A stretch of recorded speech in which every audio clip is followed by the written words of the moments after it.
I watch a lot of YouTube. My favorite videos are funny British guys fast talking over pictures of video games. I don't have any originality, so I thought I would do my own, only without the British accent. Or the funny. When Anita Sarkeesian first released Tropes vs. Women in Video Games, I pretty much agreed with everything she said, but there was just something missing, an invisible thread woven in the very fabric of her narrative. It connected every piece of sexism and misogyny present in video game culture. I couldn't see it, but I could feel it, so I cleared out my conspiracy room and printed out the transcript and every single frame of the video. I discovered something so obvious, so fundamental to mainstream video gaming culture. Video games represent women about as well as a strip club, and we can blame a lot of that on Japan. It connects everything. It is the font of almost every sexist trope present in modern video gaming. Japan revived console video gaming after the 1983 crash and absolutely dominated it for the next 2 decades. Japan inches closer to irrelevance these days, so why is it a Japanese title that usually stirs the latest controversy over how video gaming consistently objectifies women? Maybe it's because in the developed world, nobody is quite as sexist as Japan. A recent gender gap report placed Japan at 105th out of 133 countries, putting it in the same league as Saudi Arabia in terms of gender equality. Japan is a country where women are hypersexualized, infantilized, and objectified, often at the same time. I'm here to tell you just how and why Japan is ruining video games for everyone, including men. The most popular Japanese PC title today is the free-to-play browser game Kantai Collection. It literally objectifies women by personifying World War II-era Japanese naval vessels as cutesy anime girls with gun batteries. As a ship takes heavy damage, her clothes rip away, even the ones drawn like children. You can also marry one of your ships to give them stat boosts. The cost comes much later when you realize you are virtually married to an aircraft carrier. Kantai Collection hasn't seen light outside of Japan, but when it does, prepare for the Western internet to explode over the question, is it okay to ogle a battlecruiser that looks like a 13-year-old? Whenever feminist critics attack a game for poorly representing women, it's almost always made by a Japanese developer.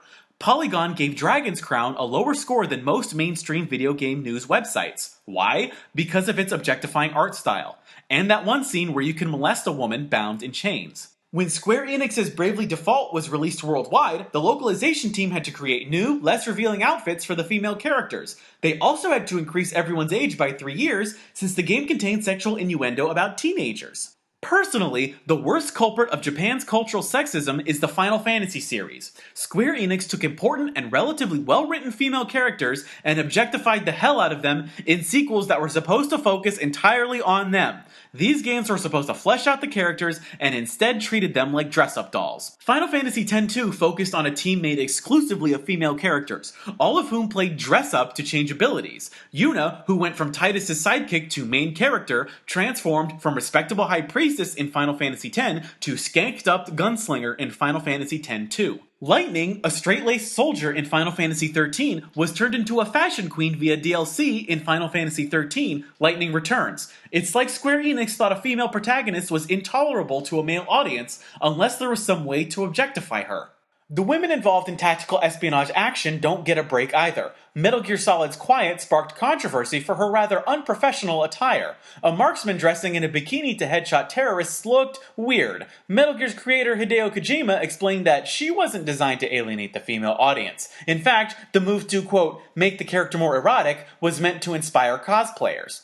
No sane person would think that pissing off half of the population would be a good idea, but I'm sure that Hideo didn't think he was doing anything wrong, because Japanese media often reduce female characters, including the most battle-hardened, to sexual objects. There's this thing called fanservice, where an anime or game includes scantily clad women as a service to the fans, the assumption being that all of the fans are men.